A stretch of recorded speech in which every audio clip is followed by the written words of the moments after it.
Hello, everybody. Coach Allison, and I'm here with your week 3 Defy Aging workout to show you.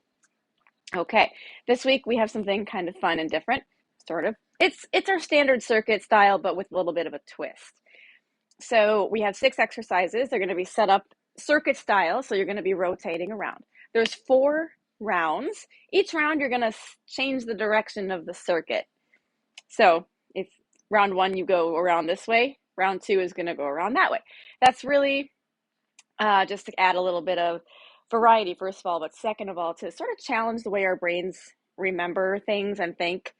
We typically, when you are shown something in a sequence, a lot of times you kind of remember what each thing is by also remembering the sequence. And so this is going to shake that up a little bit, and the sequence is going to change. So you need to kind of remember the exercises individually a little bit better. So this will just challenge our cognitive function a little this week. Why not? Like I said, 4 rounds, 6 exercises. So everything is going to be timed as 30 seconds on, 30 seconds off. All righty, let's go through our exercises. Our first one, once again, a little tricky because I am recording this at home. We have 2 band exercises that the bands will be tied up to the racks at the gym. So I can't demo that because I have nothing here that I can tie that onto and pull. I don't want to pull over my bookshelves or my lamp. So I will do the best I can. The first one is called a subscap back pull. Now, when we do a standing back row with bands, typically we are doing this, right? Bending the elbows, pulling back. That's a standard type of back row. What we're going to do with this is not bend the elbows, and all that's going to be moving is you're trying to make the work be right here in between the shoulder blades, and you're pulling back by squeezing those shoulder blades together. You're retracting your shoulders, so see how my shoulder is going back? And of course, you'll have the bands in your hand. So the band will be tied up to the rack. You'll have the handles in your hand, and I promise you, your first instinct is to want to pull with those by bending those elbows. So pretend you broke both arms. No, don't pretend that. That's horrible. Pretend for some reason you have casts on your arms and you literally can't bend your elbows. Okay, so you're going to have those handles in your hand and just pull back by squeezing those shoulder blades together. When you do that, when you retract your shoulders properly, your chest kind of comes forward. So it's kind of like you're popping out your chest a little bit. Might put a little bit of an arch in that low back. So I'll do a couple. So you can just kind of see I'm retracting my shoulders, puffing out the chest. You can't really see my back muscles here, but maybe you can see kind of the way that my shoulder blades are coming together. Make sure you stand back far enough with the handles of the bands in your hands to create enough resistance to kind of feel that you're pulling some resistance. All right, second one is a single arm explosive band press.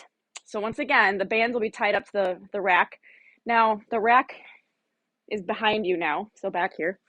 You're going to have the band, just one handle now, in one hand, and you're going to be pressing it forward. We're going for an explosive press forward. So I'm going to have my band here. It's tied up behind me. Explode, and then control the way back. Exhale on the press, and control, and control. Almost like you're punching, but don't recoil really fast. Control the way back. So you notice how I have a staggered stance. I have the side with the handle. I have that leg back. That's my preferred way to do it. You can stand with your feet parallel. I really just prefer the staggered stance. I feel like I get more stability. And if you're standing parallel, sometimes you kind of lean, whereas if you're standing like this, you won't lean as much. So that's my preferred way to do it. Anyways, since there are 4 rounds, we'll do 2 rounds on one side and 2 rounds on the other side instead of worrying about switching in the middle. Exercise 3, a single arm farmer's carry. I cleaned up all my stuff, forgetting I would need to use it. I prefer a kettlebell for this. If we don't have a kettlebell weight that's appropriate for you, you can use a dumbbell. There's it's the same idea. There's just a difference with a bottom-loaded piece of equipment versus a dumbbell has even weight on each side. So it's just it's the same weight. It just kind of works your muscles a little differently. They're both good. I prefer a kettlebell. Okay.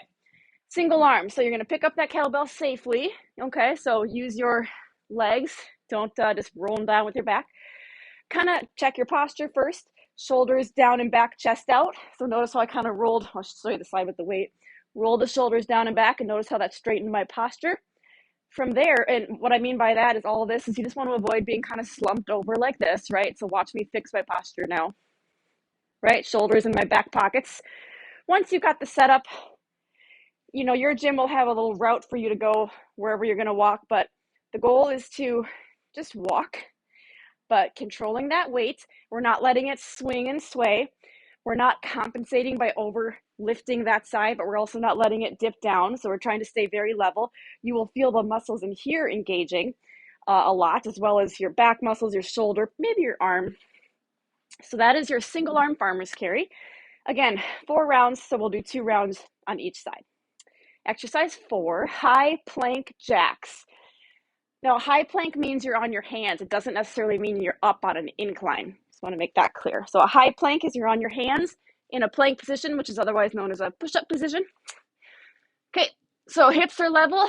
So the butt's not way up here, but the hips also aren't too low like this, so level. And we do jumping jacks. Basically, we do jumping jacks with the feet. Jumping out, jumping in. Again, make sure your hips aren't way up here. We don't want this. You also want to make sure your hands are always directly under your shoulders. See what I like this? As opposed to if my hips are up, now look, my hands are forward and my shoulders are back. You may also take out the jump and turn it into a high plank toe tap instead. So I guess you can't really see both of my legs. So you'll go like this instead of the jumps. And of course, you can do either of those 2 options up on an incline. So hands on an incline, and again, jumps or taps. All sorts of options to meet you where you're at with your fitness level and any possible restrictions, injuries. Exercise 5, kettlebell sumo squat. Alrighty. Okay, sumo squat, as many of you know, is a wider than normal squat. So this would be a standard squat for me because it's about hip width apart. Sumo, you go wider than your hips. So here's my hips, now here's my feet. You also want to angle your toes out just a little bit so they're not facing perfectly forward, okay? Now when you sink into your sumo squat, very important that your knees track outward over your ankles. See how my knees are out? You will get a really intense like inner thigh stretch for the first few reps, but that'll ease out as you go through these. But sink in as low as you can. Watch my knees track right over my ankles at the bottom of the squat. And what I mean by that is we don't want the knees to kind of cave inward like this. You will have a little bit of forward lean, but you don't actually need too much with this. But don't think you have to stay perfectly straight up and down. Anyways, once you have the squat down, we're going to add the kettlebell. And the kettlebell is just dead weight in the center. So make sure you're not like tensing up your shoulders and arms. When you're coming up from the squat, don't lift with the arms, just dead weight. I'm barely even gripping. I'm just like using my fingertips to hold this thing. So that is your kettlebell sumo squat. Last exercise, curl press. We had these last week, but it's great for the biceps and the shoulders, so I put them in again. Curl press. 2 dumbbells for this. You do a bicep curl, and then you press into an overhead shoulder press. And then release the same way you brought them up. Now make sure so when you do your curl, at the top of your curl, your fingernails are facing you. And then you want to turn so the fingernails are facing forward as you do your press. Just keep that in mind. It should all happen nice and smooth.